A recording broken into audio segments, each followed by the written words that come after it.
and welcome to the Piping Show from the National Piping Centre here in Glasgow.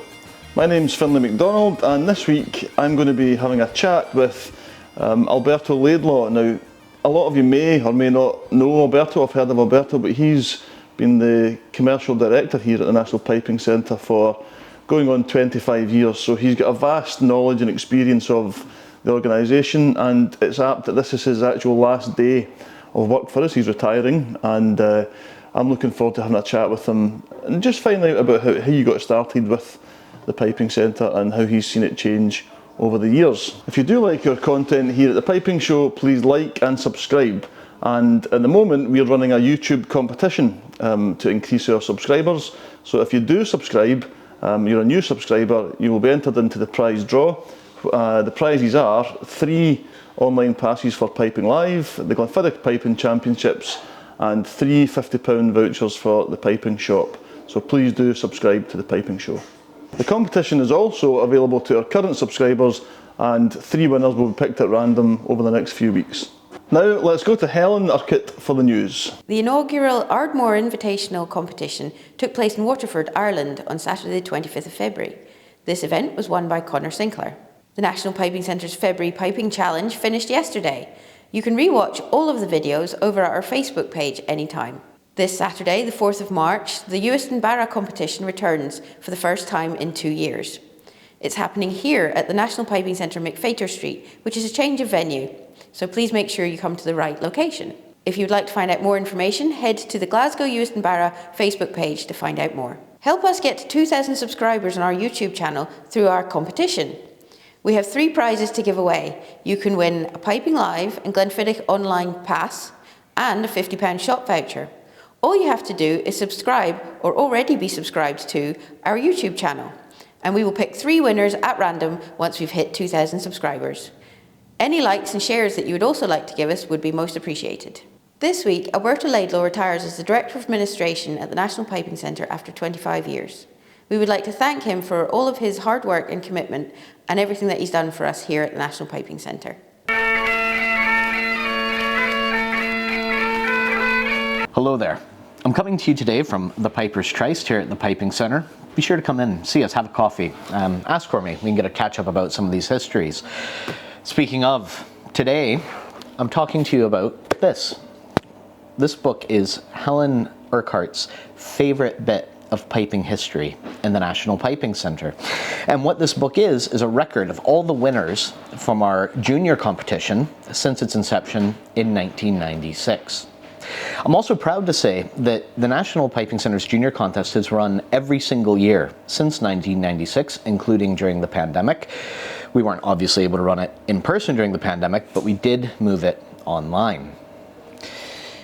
It's quite a cool thing to go through this book and see the names of the pipers who are winning back in the 90s and early 2000s. And we can take a look at the first year here, and we see some names that you might recognize. Innes Smith, Stuart Cassells, Jean Morrison, James Beaumont, and maybe most notably, Finlay Johnston. Now, Finlay was pretty successful in these early years of the junior competition, and I'm sorry, Finlay, I'm going to embarrass you a wee bit. If we go back to the Piping Centre's first publication series, this was the precursor to Piping Today. It was called Notes from the Piping Centre, and we can see in the second edition a photo of a very young Finlay Johnston with his prize from the National Piping Centre Junior Competition. This book is full of names of people who have gone on to become important pipers, influential pipers today. And I went through, and unfortunately I can't show you, there's addresses and emails and phone numbers in this book, but I can tell you some of the names. So pipers like Ben Duncan, who was the former, or is rather, the former pipe major of the Royal Scots Dragoon Guards and is now the assistant pipe major at George Watson's College. Andrew Carlisle, who's the director of piping at my alma mater, Carnegie Mellon University in Pittsburgh, Pennsylvania.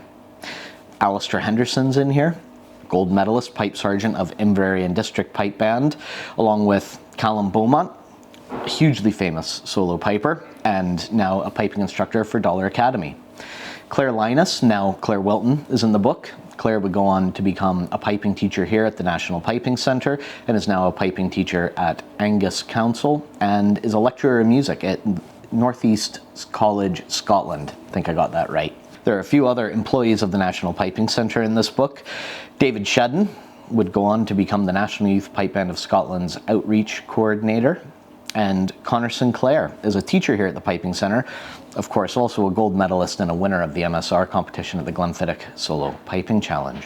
Faye Henderson appears in the book. She would go on to, of course, become the first woman to win the gold medal for Peabrook, as well as Keith Bowes Jr., who would go on to become the pipe major of Johnston Pipe Band, winning 2 world championships with them in grade 2, taking them into grade 1. Speaking of pipe bands, Emmett Conway won some prizes in our junior competition back in the day. He's now the pipe major of Shotts and Dykehead, Caledonia. And Stephen Leask, who was for a time the pipe sergeant of Shotts and Dykehead, and maybe most interestingly, judged at our competition this past weekend. A big congratulations to all of this year's winners from myself and all of us here at the National Piping Centre. We'll be watching to see what you accomplish in the years to come, and we'll be watching your careers with great interest.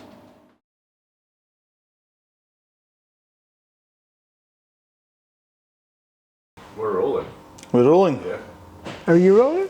Yep, hang on, let me pour some tea first. Who'd have thought this 25 years ago when you were a young student across the road? Yeah. And I turned up to do a bit of work here. Yeah. Didn't think it would last 25 years, and I didn't think I'd be working with you as the High Hedian. But There you go, eh? it's been good. So, let's get started then, Alberto. This is your last day at the National Piping Centre. Very much And so. You've been here for 5 5 years, 1998. So why don't you tell us how you got started here? What got you into the Piping Centre in the first place? Well, my background is hospitality. I was a hotel manager in Glasgow for quite some time, and then eventually gave up that job and set myself up as a consultant with the then Glasgow Development Agency. I think they're called something else now, and not quite sure what. But and I used to travel around Scotland doing various projects on hospitality businesses. And then one day I got a phone call from Tony Meehan, who was a trustee of the National Piping Centre, who said, would I come and meet the board because they were wanting some business advice in relation to the centre. So I went along, met the board. They asked me to conduct a business review because I don't know. Do you recall exactly when the place opened? Because you were around before me. Well, 96 was when the doors opened, I think. Okay, well, if it was 96, then they'd had 96 and 97 and years where they'd struggled financially, and people like Panel Kerr Foster had produced business plans for them before the centre opened, and none of those expectations were being met. So they asked if I would take a look at the business and basically tell them what was going wrong. So I conducted a business review, gave it to the board, and left them with it. And then about 6 months later, I happened to bump into Sir Brian Ivory, or Brian Ivory as he was then, and said, how are you getting on? Have things changed? Have things improved? And he said, well, to be honest, we've failed to implement your recommendations. Would you like to come along and do it? So I said, fine, okay, it'll take 6 months, not a problem, says they, come along and implement your recommendations. So that's really how the relationship started. Yeah. I conducted the business review in the middle of '98 and started in the building, I suspect, around about Easter '99. Yeah. And I guess, you know, it's quite often the case that people kind of behind the scenes, if you like, don't get that kind of, you're not really forward facing when it comes to piping, I guess, but the kind of the back room stuff is like so important, especially in the arts. How did you find it coming from, you know, a commercial hotel to a charity, essentially? I guess there's a kind of realignment of... I found it very difficult balancing the business needs against the charitable needs. Because first and foremost, the core activity of the National Piping Centre is to promote the Great Highland Bagpipe. And you know, when one half of the business was making money, and then I was seeing the other half of the business spending the money. And it was a case of rationalising the two and bearing in mind that the charitable activity was why we were there and had to be satisfied. Yeah. That sometimes caused a bit of conflict. Yeah, we have to spend the money. Well, you haven't got the money to spend. Oh, but we have to spend the money. No, you haven't got the money. So that's basically how we went through the last 20 years. Even now we're doing it because you come up with projects and you know, there's a project there, it costs £20,000. Well, have you got the money, Finlay? No, well, your job. We'll try and get the money. So. Yeah. But I guess, I mean, you must have seen a lot of change in piping in the last 25 years. We all have, but again, it's interesting to get another perspective on it. How do you think, not only the National Piping Centre, but how do you see piping having changed over the last 25 years? Well, when I arrived here, it was all about solo pipers and pipe band activity, those two activities, and it was very much about the pibroch and the traditional side of piping. The folky side hadn't really come into play, and probably hasn't come into play since about, well, it probably started seriously around about 20.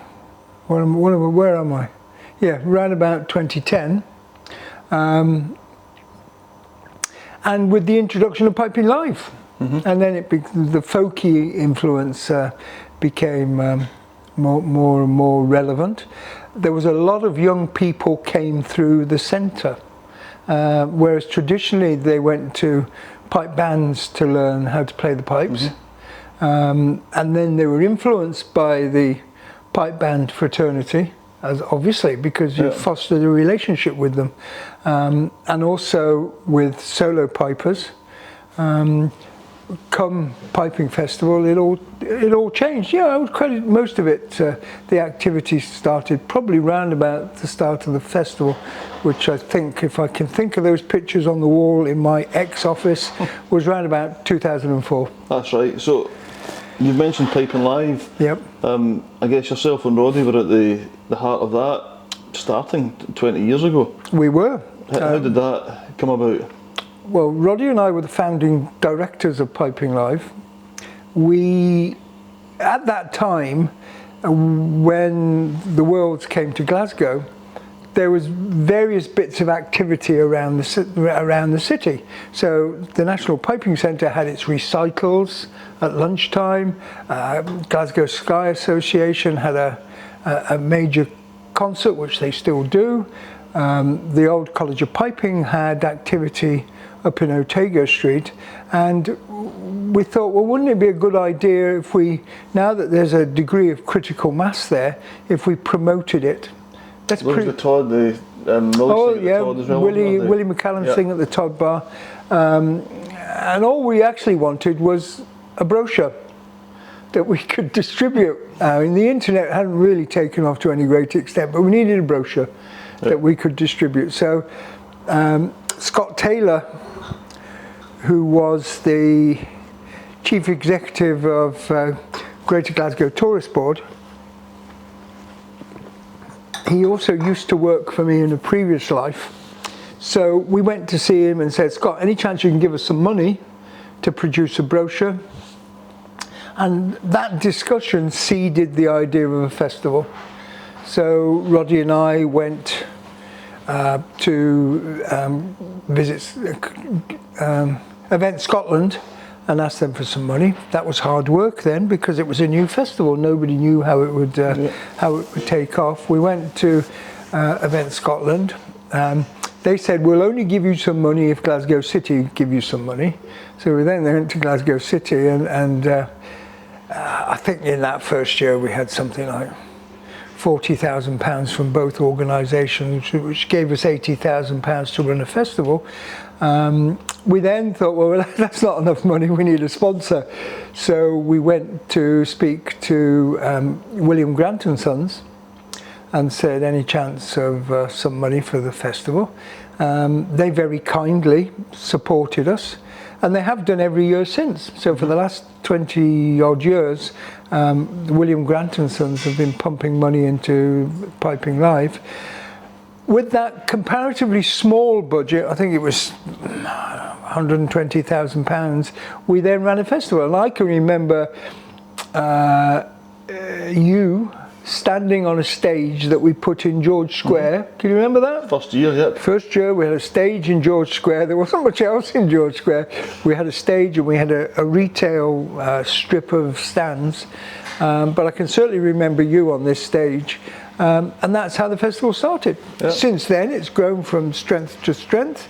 We run it still on a tight budget. You run it on about £230,000–40,000 a year. William Grant is still there, Event Scotland is still there, and Glasgow City now see it as one of their key events. And long may that continue, as I'm sure it will. It's hard to imagine that week now without Piping Live. Yep. And it's amazing how it's grown over the 20 years. And what are some of your highlights from Piping Live? Oh God! Because I think these are the interesting things where, you know, when people attend the festival in person, they see the finished product, if you like. So when you go to a concert or you go to a recital or what's happened in the background? It's the stuff that's happened in the background to get that person on the stage can often be quite a long and, you know, not difficult journey, but it can be a complex operation. Well, Have you got any highlights? Well, some of the performance highlights for me were Nunes. Yep. Yeah. I forget what year that was, and now you've put me on the spot. What was the name of the Galician lady? Was she Galician? In year one, yeah. Christina Peto. That Christina Peto, was it? Oh, so that's another highlight. Year one, yeah. Purely coincidental. They're both from the Iberian Peninsula. I guess that international element's always been hugely important to Piping Live. Yeah. It has always been.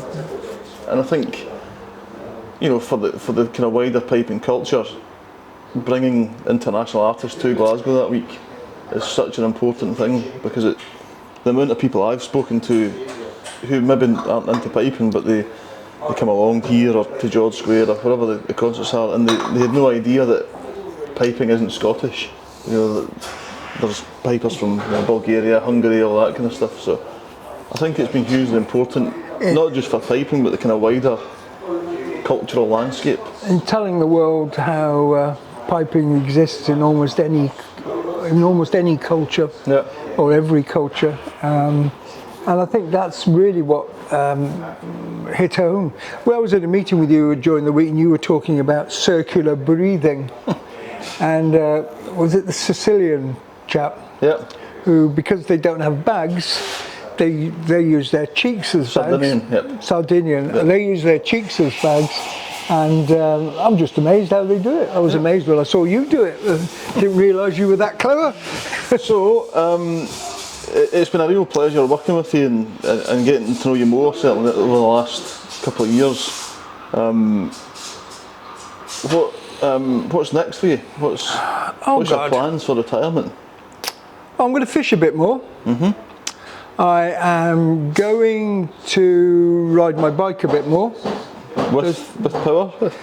With power? Yeah, well, but when you get to my age, a bit of electricity does you absolutely no harm whatsoever.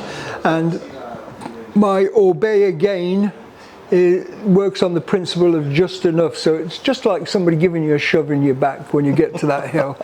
It won't take over, so if you stop pedaling you fall off, but yeah, I'm a great believer in a bit of electricity. So cycling, more fishing, spend more time with my grandkids, and I'll probably look for something else to do on a part-time basis. Or Well, you've even been downstairs cooking breakfast in the I past, have, haven't you? yeah. That's what you call dedication to the cause. When we went into lockdown, that was interesting. We had a kitchen staff of about 4 here, and they were all furloughed, obviously, and they were on salary. And then the government very kindly said, well, furlough is going to stop on that day. So we had to make arrangements because there's no way the centre could continue to pay all these salaries. So we worked towards the date, and we legally had to offer redundancy. A couple of days before, maybe it was a week before it was due to happen, the government said, no, we're going to continue furlough for another year. Yeah. By which time we'd offered these guys these sums of money, which obviously were attractive to them, and they said, no, Alberto, it's okay, we'll take the money and we'll stay out here. And I thought, well, it's not going to be a problem because we'll always find chefs. Where are we now? 2.5 years later, we still struggle to find. Well, we've got a great chef now. We have a great chef now, Martin. Yeah. The team is slowly building. During that 2.5 years, I found myself doing a bit of cooking. I quite enjoyed it, as you do. Well, yeah. Could have got you down there. No bother. We had Ross Ainsley doing some cooking. That's right, with the full squad. Yeah. We got through it that way. So yeah, I might do a bit more cooking. Good. Well, I think on behalf of everyone here, I'd just like to say thanks for everything you've done for the place. It's not easy. I've seen it firsthand how it's a bit of a, very much at times, a balancing act, and having that kind of vision and experience to kind of navigate through some difficult times. It's been a pleasure to work with you, and on behalf of everyone here, thank you. Thank you, Finlay. I have enjoyed the last 3 years with you. And good luck with whatever I decide to do, and I will be around. I'll come by on my bike looking for a coffee, so anytime. Make sure you're available. There you go. Well done.